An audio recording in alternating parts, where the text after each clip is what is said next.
قوم خانہ جنگی میں، چاہے پاکستان میں ہو چاہے دنیا کے کسی ملک میں بھی، مسلمین کے ملک کنٹری میں، یہ دوسرے یعنی کہ ادیان باطلہ کو فائدہ ہے، مسلمین کو نقصان ہے۔ پہلے ہی تقسیم ہے، تفرق میں ہیں، فرقہ پرستی میں ہیں، ملکوں کی تقسیم میں ہیں، اوپر سے ان کے اندر بھی خانہ جنگی لگ جائے گی تو ان کا باقی کیا رہ جائے گا؟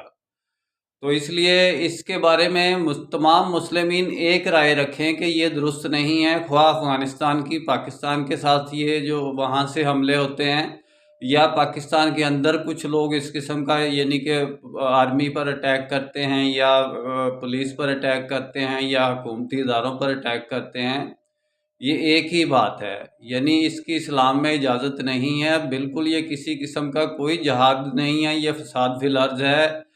میرا کام اسلامک ورلڈ کی امن اور یونائٹی کا ہے۔ انشاءاللہ ڈیٹیل میں بات پھر ہوگی۔ نسبت وحدت خدمت خیر کے ساتھ، اللہ حافظ۔